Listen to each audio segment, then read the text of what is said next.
Right then, let's talk about fighter jets. Not just any old fighter jet, but the future of them. You see, something rather big just happened in June 2025. After years of planning and handshakes, the Global Combat Air Programme, or GCAP, officially got the green light to form its main joint venture. It's a bit like when you and your mates finally agree on what takeaway to get, only this takeaway costs billions and can fly at twice the speed of sound. This is a monumental step forward, turning a bold idea into a proper, functioning enterprise. For the first time in a generation, Britain is leading the charge on designing a brand new, top-of-the-line combat aircraft from a completely clean sheet of paper. So, who are the masterminds behind this ambitious project? It's a proper international supergroup. From the UK, you've got the legendary BAE Systems, a name synonymous with brilliant British engineering. Representing Italy is Leonardo, who are wizards when it comes to high-tech electronics and sensors. And from Japan, we have a consortium called Japan Advanced Industrial Engineering Corporation, which brings together giants like Mitsubishi Heavy Industries. The plan is for these three titans of industry to share the work and, crucially, the leadership. The main company headquarters is being set up right here in the UK. But to keep things fair, the first boss of the government oversight body will be from Japan, and Italy gets to lead the industrial side of things. It's a complex arrangement, but a necessary one to ensure everyone plays nicely. Now, you don't just build a sixth-generation stealth fighter overnight. The timeline for this thing is mapped out with military precision. The initial design concepts have been kicking around for a few years, but proper, full-scale development officially kicked off in 2025, with the formalization of the new company structure. The next big date for the diary is 2027. That's when we expect to see a full-scale flying demonstrator roaring into the skies, proving that all the clever ideas actually work. After that, it's a long road of testing, tweaking, and perfecting before the finished article is ready for frontline service with the Royal Air Force and its partners, which is scheduled for 2035. It's a marathon, not a sprint. The ambition here is frankly staggering. This isn't just an update on an existing plane, it's a complete rethink of what air combat even means. The GCAP jet is being designed as a system of systems, which means it will do much more than just dogfight. It's intended to be the centerpiece of a network, a flying command center that can control other assets in the battle space. We're talking about a stealthy, adaptable, and incredibly intelligent aircraft that will redefine air superiority for decades to come. The goal is to create something that can outsmart and outperform anything else in the sky, ensuring the partner nations remain at the cutting edge of defense technology. It's bold, it's British, it's Italian, it's Japanese, and it's brilliant. So what makes this jet so special? Well, it's packed with more futuristic tech than a Bond villain's lair. At its very core is a powerful artificial intelligence system. Think of it as a co-pilot that never sleeps, eats, or gets distracted. This AI will manage the aircraft's vast array of sensors, sifting through terabytes of data every second to give the human pilot a crystal-clear picture of what's happening around them. It can identify threats, suggest tactics, and manage the plane's complex systems, freeing up the pilot to focus on the big decisions. It's designed to be optionally unmanned, meaning it could even fly entire missions on its own if needed. Then there's the cockpit.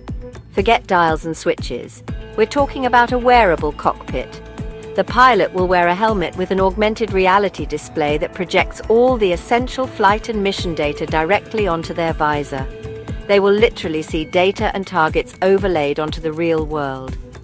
What's more, the system will monitor the pilot's biometrics, their heart rate, their brain activity, to know if they're overloaded or stressed, and the AI can then step in to help manage the workload. It's about creating a seamless fusion between pilot and machine, making the aircraft feel like a natural extension of the pilot's own body. It's properly science fiction stuff made real. Of course, a fighter jet is nothing without its engines, and the power behind GCAP is just as revolutionary.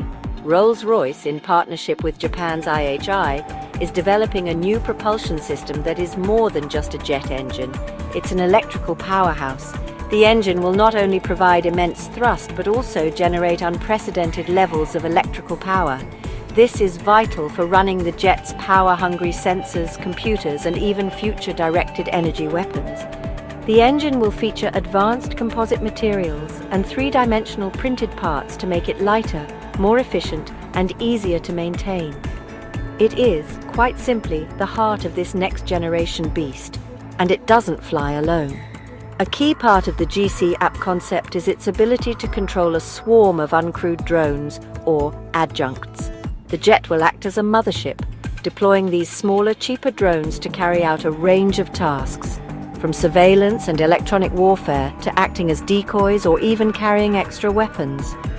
The pilot in the main aircraft can command this loyal wingman's swarm to scout ahead, jam enemy radars, or overwhelm defenses.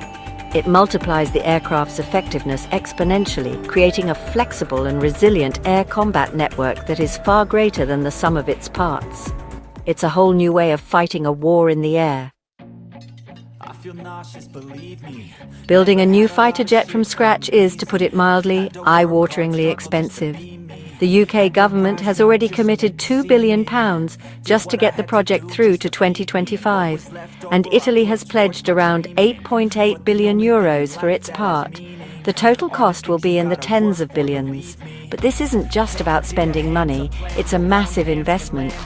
The programme is expected to pump an estimated £37 billion into the UK economy over its lifetime. More importantly, it secures high-skilled jobs. Across Britain, from Lancashire to Lincoln, the project is projected to support around 16,000 jobs annually, keeping our brightest engineers and scientists right here at home. So why are these three countries going to all this trouble when they could just buy jets from the Americans like many other nations do? The answer is about sovereignty and freedom of action.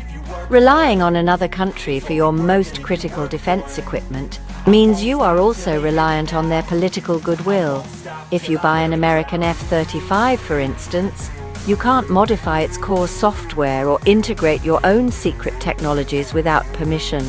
By building GCAP, the UK, Italy, and Japan ensure they have complete control over their aircraft.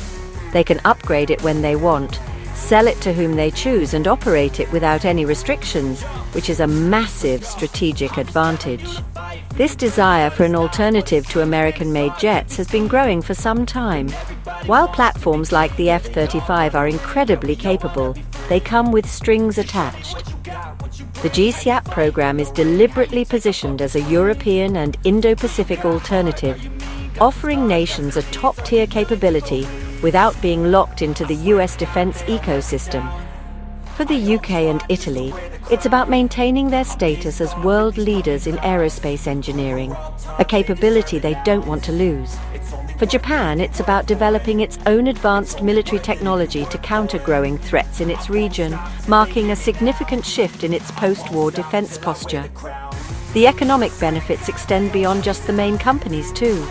A project of this scale creates a ripple effect across the entire supply chain.